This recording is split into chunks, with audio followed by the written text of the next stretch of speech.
What if the most powerful thing you could say to a rude person was nothing at all? Okay. Hi, everyone. Welcome back to English Everyday Show. I'm Chloe. And I'm Jake, and today we're talking about something that happens to literally everyone. Someone being rude to you on purpose and not knowing what to say. It happened to me yesterday, actually, and I completely froze. So I'm standing in line at my usual coffee place, waiting my turn, minding my own business. Sounds peaceful so far. It was, until this guy looks directly at me and just steps in front of me to order. Wait, he looked at you and still did it? Dead in the eye. No, excuse me, nothing. What did you do? Nothing. My brain just went completely blank. I stood there while he ordered his entire drink. That's infuriating. I would have been fuming. I was. But the worst part was after I replayed it in my head for the rest of the day, thinking of all the things I should have said. That happens to me constantly. The perfect comeback always shows up an hour too late. Always. And what made it worse was I actually make my living helping people communicate confidently, and there I was, completely speechless over a coffee order. The irony's brutal. Which is honestly the whole reason we're doing this episode. So today, 3 parts. First, the actual phrases to use in the moment, calmly and confidently. Second, why our brains freeze up like that in the first place. And third, how to protect your peace long after the moment's over. Stick around, because we're coming back to my coffee shop story. What happened the second time it occurred actually surprised me. This one's honestly one of the most practical episodes we've done. Stuff you'll actually use this week. Let's start with the language. First phrase, speak up. This means saying something clearly instead of staying silent, especially when it's uncomfortable.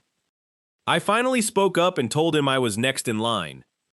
And it doesn't have to be loud or dramatic, just clear enough that the other person actually hears you.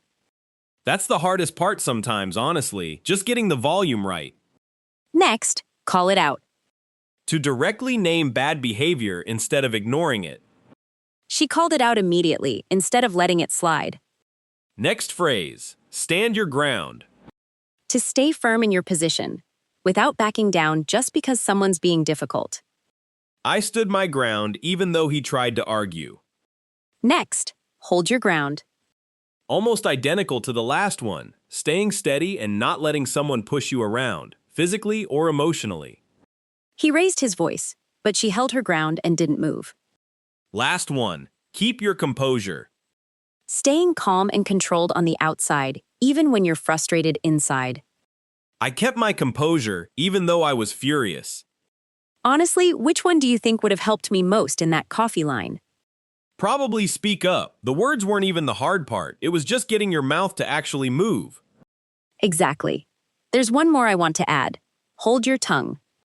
Oh, that's the opposite direction, right? Choosing not to say something. Right. Sometimes staying quiet is the stronger move. I wanted to snap back, but I held my tongue and just let it go. Good to have both options in your pocket, honestly, speaking up and staying quiet. There's actually one more worth adding. Draw the line. Oh, this one's great for when something crosses from annoying into unacceptable. Right, it means marking the exact point where you won't tolerate something anymore. I'm usually pretty easygoing, but I draw the line at people being rude to service workers. It's such a useful mental tool, even before you say anything out loud, just knowing where your own line actually is. Right. Most people never think about it until they're already in the moment, which is part of why we freeze. Which one do you personally use the most day to day? Probably speak up, honestly. I have to remind myself constantly. For me, it's hold your ground.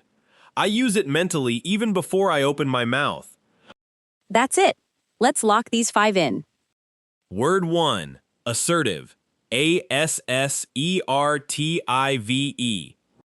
Confident and direct, without being aggressive. She gave an assertive response without raising her voice. Word 2, firm. FIRM. Clear and unwavering in a decision or statement. He was firm about the deadline, no exceptions. Word 3, direct, D-I-R-E-C-T. Straightforward, saying exactly what you mean. Her direct tone made the boundary very clear. Word 4, composed, C-O-M-P-O-S-E-D. Calm and in control, especially under pressure.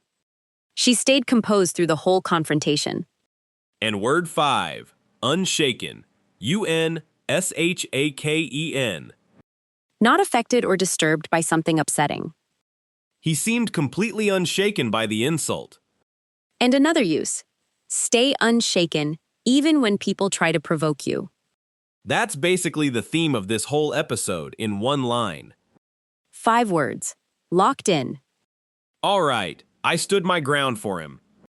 Small preposition fix. It stood my ground with him. Or just stood my ground. No for needed here. Prepositions really are the trickiest part of English, honestly. Constantly. Next one. She is very direct person. Missing article, she is a very direct person. Small word, but it changes the whole sentence. Last one. I keep my composure since the meeting started. That since needs present perfect. I've kept my composure since the meeting started. One more. I draw the line to that kind of behavior. Wrong preposition. It's draw the line at that kind of behavior, not to. Quick scene. Jake, you cut in front of me in line and I need to say something. Oh, sorry, is this this spot taken? Actually, yeah, I was next. I just wanted to speak up before you ordered. Oh, my bad, go ahead. Thanks. I appreciate you hearing that. Honestly, that was way more graceful than I expected. I held my ground, but I kept my composure. No drama needed. I feel like most people expect it to turn into an argument. Right, but it really doesn't have to. Speaking up calmly is way more effective than yelling anyway. And scene. Okay, so now you've got the words. But knowing them doesn't fix the freeze that happens right before you actually speak. Right, let's talk about why that freeze happens in the first place. Quick thing. If this is useful, hit subscribe, because part B gets pretty real.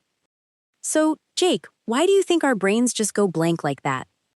Honestly, I think it's because it catches you completely off guard. There's a phrase for that, right? There is, and it's actually a great place to start. Most people assume freezing means you're weak, but it's really just your brain reacting to something it didn't expect. Which somehow makes it worse in the moment, even if it's comforting to hear later.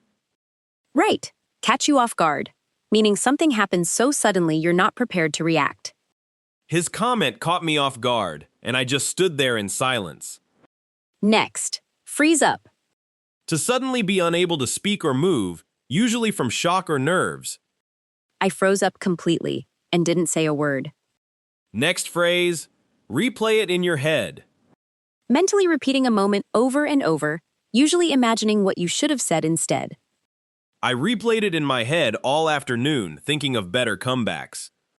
Next, lose your cool. To lose control of your temper, reacting with visible anger. I almost lost my cool, but I managed to stay calm. Last phrase, beat yourself up. To criticize yourself harshly, usually after a moment you wish had gone differently. I beat myself up for hours over not saying anything. That's exactly what happened to me with the coffee line. The rudeness lasted 10 seconds, but I beat myself up over it for the whole day. That's the wilder part, really. The moment ends fast, but the aftermath sticks around way longer. There's one more phrase for that. Hold a grudge. Oh, I do this constantly, carrying anger about something long after it happened. Right. I still hold a grudge against my old coworker for something he said 2 years ago. Which probably hurts you more than it hurts them, honestly. It really does. There's actually a scientific reason for the freeze, too. It's basically your nervous system treating rudeness like a threat, the same system that would react to actual danger. Wait, seriously? Over a guy cutting in line? Seriously, your brain doesn't fully distinguish between social threat and physical threat in that first second. It just floods you with adrenaline either way. So my body was basically preparing to fight a guy over a coffee order. Pretty much, yeah. Same system, wildly overqualified situation. That actually makes me feel a lot better about freezing up. It's not weakness, it's biology. Exactly, which is honestly kind of freeing to hear. When did you last notice yourself freezing like that? Probably last month, actually. Someone made a comment about my accent in a meeting, and I just sat there, completely blank. That's such a specific kind of frustrating. You know exactly what you wanted to say, just not in the moment. Fair enough. Okay, let's lock in the words. Word 1, stunned. Stunned. Shocked into silence, briefly unable to react. I was stunned when he just walked past me. Word 2, rattled. Rattled. Shaken or unsettled by something unexpected. That comment really rattled me more than I expected. Word 3, defensive. Defensive. Reacting protectively, often assuming you're being attacked. He got defensive the second I brought it up. Word 4, resentful. Resentful. Feeling bitter anger about something that feels unfair.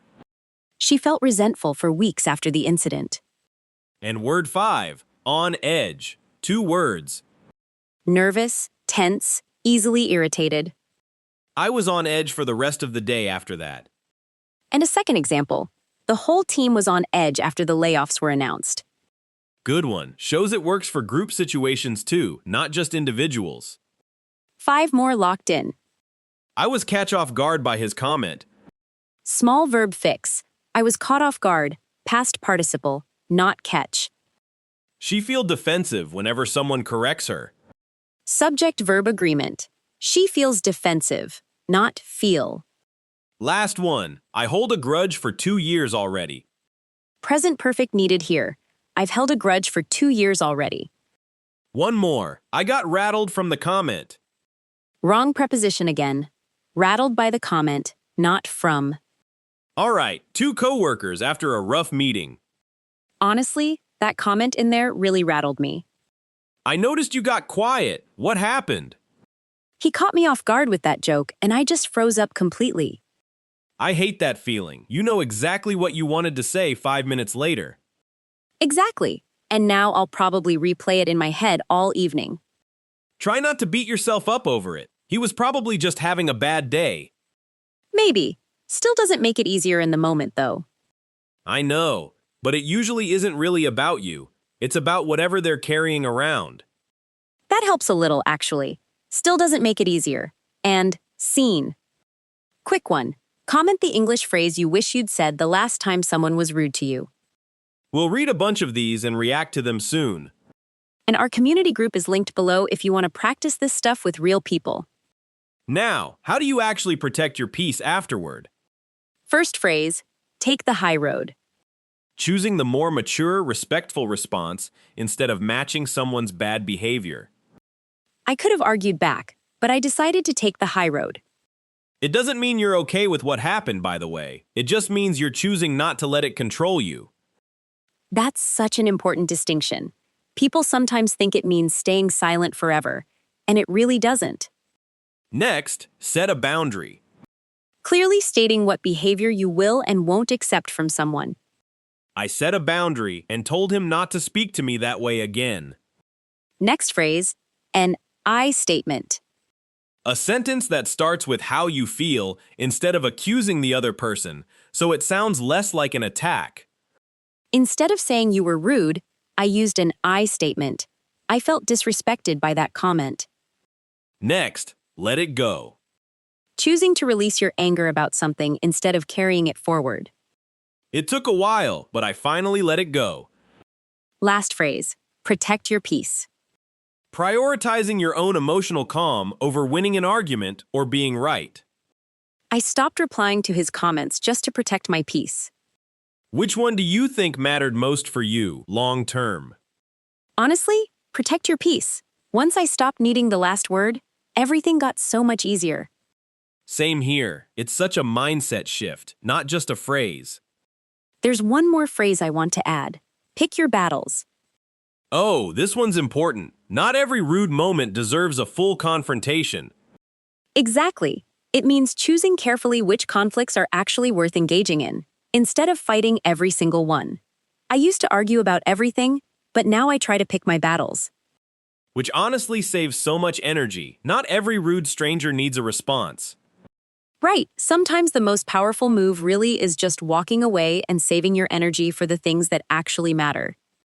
Okay, last 5 words. Word 1, boundary. Boundary.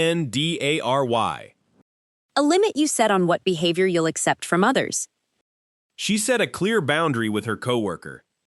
Word 2, dignity. Dignity. A sense of self-respect, even in a difficult situation. He handled the insult with real dignity. Word 3, grudge. Grudge. Lasting resentment toward someone for something they did. She finally dropped the grudge after all these years. Word 4, closure. Closure. A sense of resolution, allowing you to move on emotionally. That conversation gave her the closure she needed. And word 5, resilient. Resilient. Able to recover quickly from difficulty. He stayed resilient even after repeated rude comments.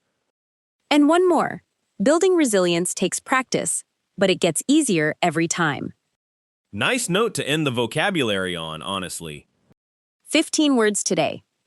You should to set a boundary with him. No 2 after should. You should set a boundary with him. She gave me a closure I needed. Closure is often uncountable in this sense. Just, she gave me the closure I needed. Last one. I am protecting my peace since last month.